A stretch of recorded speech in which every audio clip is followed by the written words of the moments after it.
الذين يبلغون رسالات الله ويخشونه ولا يخشون أحدا إلا الله وكفى بالله حسیبا. تبلیغ ریشه قرآنی دارد. کاری نیستش که ما اون رو اختراع کرده باشیم یا از کسی در دنیا اون رو یاد گرفته باشیم. خداوند متعال می‌فرماید الذین یبلغون رسالات الله و یخشونه و لا یخشون احدا الا الله و کفی بالله حسیبا. سوره مبارکه احزاب. در سوره مبارکه مائده یا ایها الرسول بلغ ما انزل الیک من ربک، دستور تبلیغ رو به پیغمبر خودش پروردگار عالم عنایت میکنه.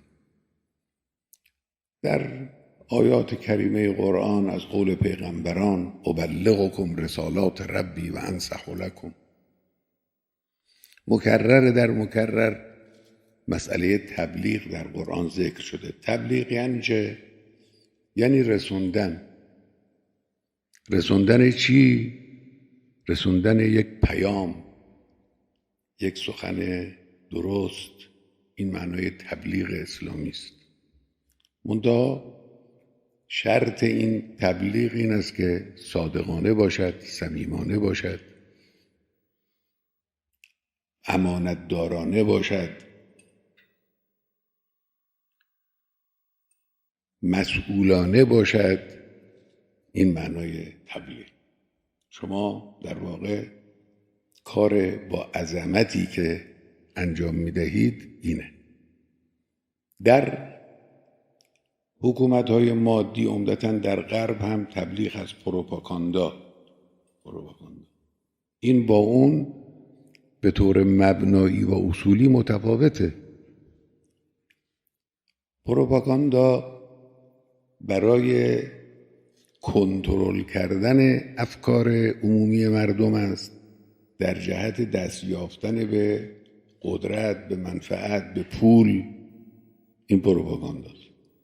غربی‌ها انصافاً تو این قضیه ورودشون هم خوبه، خیلی بلدن.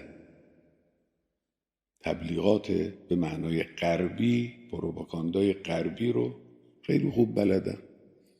پول در میارن، به قدرت میرسن. با چی؟ با کنترل افکار عمومی مردم. تبلیغ اسلامی مسئلهش این نیست. تبلیغ اسلامی عبارت است از تفاهم با مردم. بحث کنترل نیست، بحث تفاهم است. ذهنها را به سمت یک هدف عالی و والایی متوجه کردن و ذهنها را به هم نزدیک کردن. اثر این تفاهم چیست؟